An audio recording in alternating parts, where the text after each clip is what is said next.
SSC জিডির ক্ষেত্রে NCC করলে কি কোনো লাভ হয় বা কি লাভ হয় এই বিষয় নিয়ে তোমরা অনেকে আমাকে প্রশ্ন করেছিলে, তাই আজকের ভিডিওতে সেগুলো তোমাদেরকে বলে দিচ্ছি।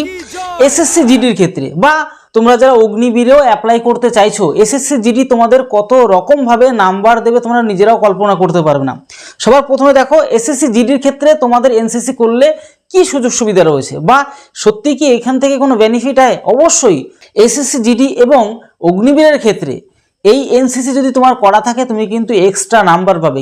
কত কত নাম্বার পাবে সেটাও একটু দেখে নাও।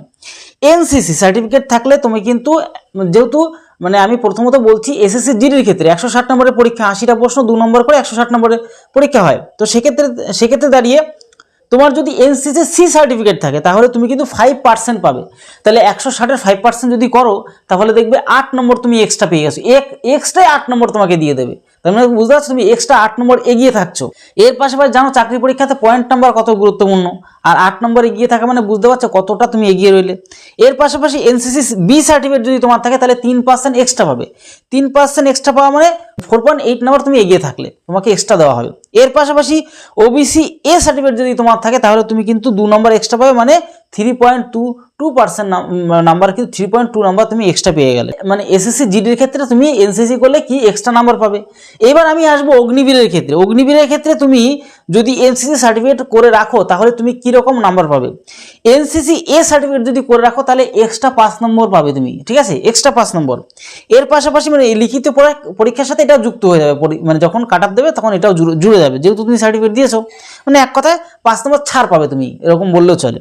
আর এনসিসি বি সার্টিফিকেট যদি থাকে তাহলে তুমি 10 নম্বর এক্সট্রা পেয়ে যাবে, 10 নম্বর এক্সট্রা পাবে। এনসিসি সি সার্টিফিকেট যদি থাকে তাহলে তুমি 20 নম্বর এক্সট্রা পাবে। এনসিসি সি সার্টিফিকেট যদি থাকে তাহলে অগ্নিবীরের ক্ষেত্রে তুমি 20 নম্বর এক্সট্রা পাবে, বিরাট নাম্বার এক্সট্রা ছাড়।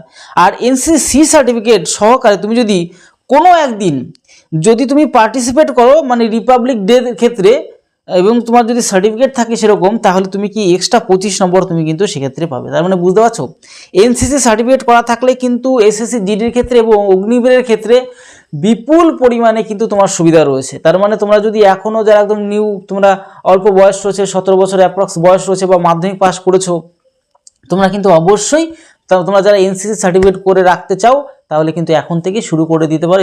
এনসিসি তোমরা কিন্তু শেখা শুরু করে দাও, কারণ তোমাদের জন্য কিন্তু এরকম নাম্বার এক্সট্রা কিন্তু তোমাদের কিন্তু দেবে। তাহলে আশা করি বুঝতে পারলে। আর তোমাদেরকে একটা কথাই বলবো, এমন ধরনের হেল্পফুল ভিডিও যদি পেতে চাও তাহলে এক্ষুনি আমাদের চ্যানেলকে সাবস্ক্রাইব করে বেল আইকনটি প্রেস করে রাখো। ফেসবুক থেকে দেখলে ফলো করে রেখে দাও, আর বন্ধুদের কাছে ভিডিওটি শেয়ার করে দাও যাতে করে তারাও জিনিসগুলোকে জানতে পারে। কারণ অনেকে অজানার কারণে অনেক কিছু শিখতেই পারে না বা শুরুই করতে পারে না, তার জন্য স্পেশালি বন্ধুদের এবং প্রিয় বান্ধবীদেরকেও শেয়ার করে দাও।